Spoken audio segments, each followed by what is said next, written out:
The topic for discussion is bone loss and patterns of bone destruction. Let's get into the introduction of this topic. Periodontitis is an infectious disease of the periodontium. The periodontium includes four important components. Those are the gingiva, periodontal ligament, cementum, and alveolar bone. So, alveolar bone is one of the hard tissue component of the periodontium. The changes that occur in the bone are very crucial because if there is destruction of the bone, there will be tooth loss. Therefore, we need to know why the bone loss is occurring, what are the patterns of bone destruction, and what are the factors that are regulating the bone resorption. So, this height and density of the alveolar bone is always maintained by an equilibrium, that is, in between the bone formation and bone resorption, and this equilibrium or balance is regulated by two important factors. These are the local factors and the systemic factors. So normally this equilibrium is maintained, okay, but if the bone resorption is greater when compared to bone formation, then the bone height and density will be reduced. If suppose the formation is greater when compared to resorption, then obviously the bone height and density will be increased. An important point here is the level of the bone represents the past pathologic experiences, whereas the changes in the soft tissue of the pocket wall will represent the present inflammatory condition. So, what can we infer from this? This means that the degree of bone loss will not correlate with the depth of the periodontal pocket.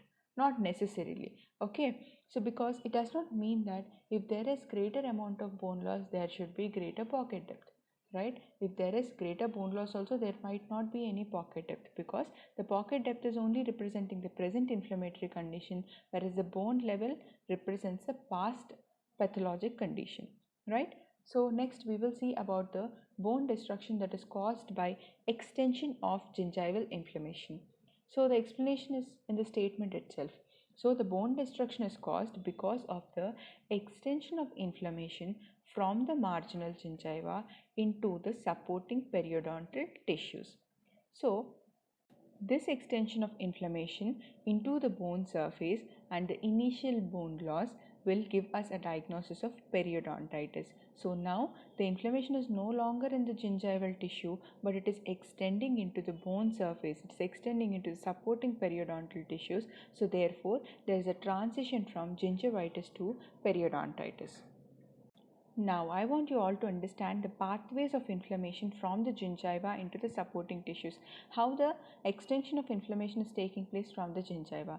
You can notice in the A picture that from the gingiva, from the interproximal region of the gingiva, the inflammation is extending directly onto the alveolar bone, and from the bone, it is extending into the periodontal ligament. You can appreciate in one the inflammation is extending directly from the gingiva into the bone, and from the bone into the periodontal ligament is represented by number 2, and the third one represents the extension of the inflammation from the gingiva into the periodontal ligament. The B picture represents a facial and lingual extension of the inflammation, wherein one represents the extension of the inflammation from the gingiva along the outer periosteum, and 2 represents the extension from periosteum directly to the bone, and 3 represents the extension of the inflammation from the gingiva into the periodontal ligament. So these are the different pathways wherein the inflammation is extending from the gingiva into the supporting periodontal tissues. Next, I want you all to understand an important concept called as radius of action. This radius of action was initially the rationale behind this concept was stated by Garant and Co. But the value of radius of action was given by Page and Schroeder. You need to remember this value. But before that, let's understand what the concept is. So radius of action means there should be the presence of local factors nearer to the bone in order to produce the bone resorption. Okay, the locally produced bone resorption factors may need to be present in proximity of the bone surface in order to exert their action.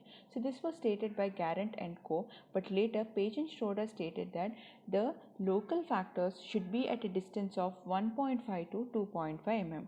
That means plaque should be at a distance of 1.5 to 2.5 mm from the bone. If it is greater than 2.5 mm from the bone, then there won't be any bone loss. Okay, so this 1.5 to 2.5 mm is the range of effectiveness of the plaque to cause the bone loss. So if the local factors, Clark and calculus, if they are at a distance of 1.5 to 2.5 mm from the bone, then there will be bone loss. If they are greater than 2.5 mm, there won't be any bone loss. This is the concept of radius of action. So the value of radius of action is 1.5 to 2.5 mm, and this was given by Page and Schroeder. This is a very important MCQ question. We are saying that the bone loss is occurring. Okay, so how is this bone loss occurring? Is it continuous? No, the bone loss is not continuous. The destruction always occurs in an episodic and intermittent manner. So intermittent here means there will be periods of inactivity, there will be periods of quiescence, and later after this periods of inactivity there will be periods of active destruction. So in this destructive periods there will be loss of collagen, loss of alveolar bone, and deepening of the periodontal pocket. So there will be periods of inactivity followed by periods of activity, or the active destruction period, in which there will be destruction of alveolar bone. So in this periods of destruction there will be conversion of T lymphocyte to B lymphocyte, and there will be also microbiologic alterations in which there will be increase in the number of gram negative, motile, and anaerobic microbial flora. Next, we will see about bone formation. So, I've already stated previously that there is bone resorption, there is bone formation.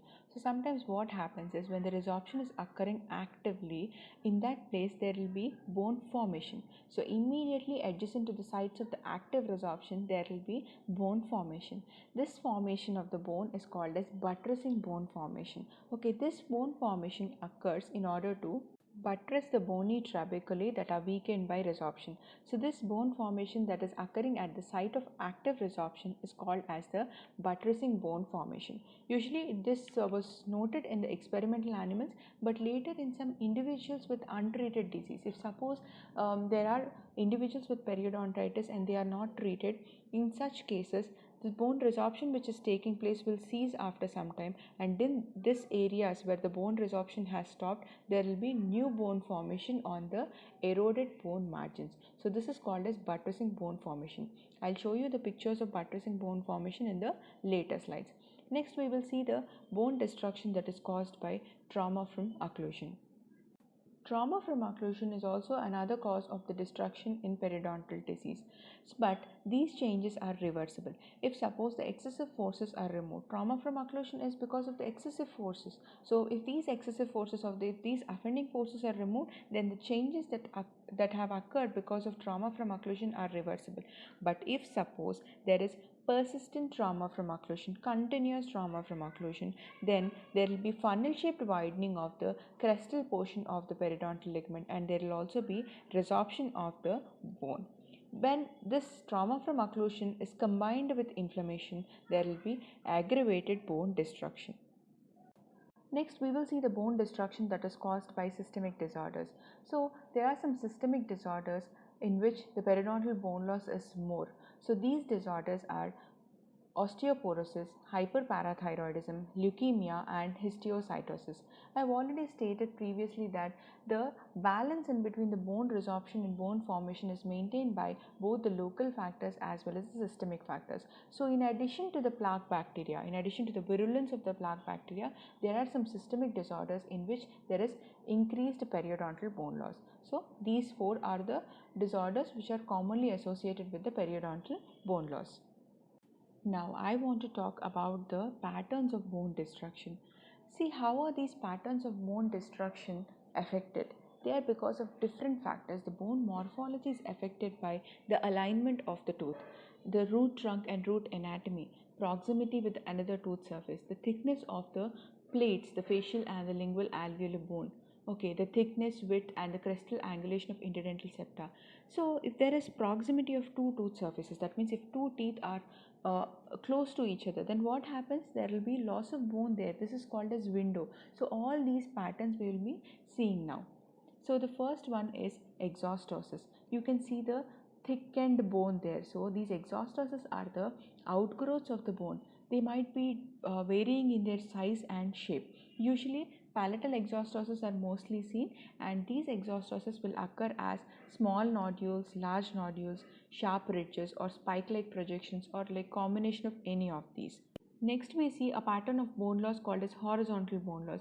So as the name suggests, the bone loss is horizontal. So the bone margin is perpendicular to the long axis of the tooth in case of horizontal bone loss, whereas the next pattern is a vertical bone loss or the angular bone loss. So in this vertical or angular defects, the bone loss occurs in an oblique direction. So there will be a hollowed out trough in the bone which is along the side of the root, and also the defect is located apical to the surrounding bone, as you can appreciate in the picture.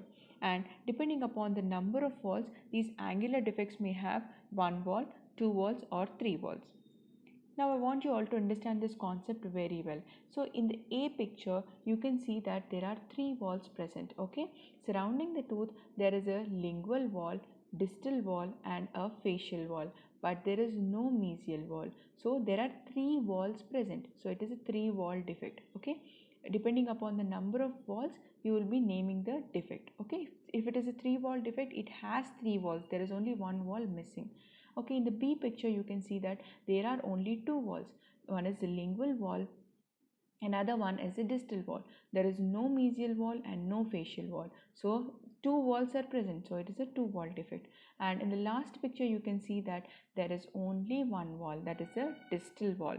There is no lingual, no facial and no mesial wall. So only one wall is present and it is called as a one wall defect. And there is another type of defect called as combined defect. See here you can appreciate in the picture that coronal direction, towards coronal there are two walls. One is a lingual wall and one is a distal wall. So coronally it is a two wall defect. Whereas when you see apically, there is a facial wall in the apical direction. So how many number of walls are present in the apical direction? Three walls are present in the apical direction. Whereas coronally there are only two walls. So in such cases this type of defect is called as a combined defect, right? Next, we'll see about the osseous craters. So, osseous craters are the concavities which are present in the interdental bone. Okay, you can see in the A picture, see there is no concavity and interdental bone is present. It's like horizontal bone loss. Okay, it's horizontal. Okay, whereas in the B picture, you can see that there is a depression in the interdental bone. So, this concavity in the interdental bone, which is bounded by the facial and lingual walls. Okay, there is facial wall, there is lingual wall, and in between there is a concavity. This type of bone loss is called as an osseous crater. So usually this facial wall and lingual wall are identical. They are at equal level in around 85% of the cases, whereas in 15% of the cases this walls may be differing in their heights. That is, maybe there will be higher facial wall or higher lingual wall. So this length will be differing. Next, I want you all to appreciate the negative architecture. So here usually the interdental bone will be coronal to the interradicular bone. So if the interdental bone is coronal to the interradicular bone, then that architecture is called as positive architecture. But here in the picture you can see that the interdental bone, that is a bone in between two teeth, is apical when compared to the interradicular bone, that is a bone covering the root surfaces. So this type of architecture is called as negative architecture. Okay, if the interdental bone is apical to the interradicular bone, it is called as negative architecture. If interdental bone is coronal to the interradicular bone, it is called as positive architecture. If suppose both of them are at the same levels, then it is a flat architecture. Okay, next we will see ledge. So these ledges are plateau-like bone margins that are caused by resorption of the thickened bony plates. You can see a thickened bony plate, right? So this is called as ledge. Next we will see the furcational bone loss. So there is a bone loss in between the divided portions of the root cones. This is called as the furcation involvement. There are different grades of furcation involvement: grade 1, 2, 3 and 4, out of which grade 1 cannot be appreciated on the radiograph, whereas the remaining kinds of furcation involvement can be appreciated on the radiographs. So the bone loss in the furcation involvement varies in different cases. So it might be horizontal or angular, and sometimes there might be a crater with the facial and lingual walls present. So let me summarize about the bone loss. The first one is the bone destruction that is caused by gingival inflammation extension. The second one is the bone destruction that is caused by trauma from occlusion. And the third one is the bone destruction that is caused by the systemic factors. So these are the main causes of the bone loss. Later we have seen about the different patterns of the bone destruction.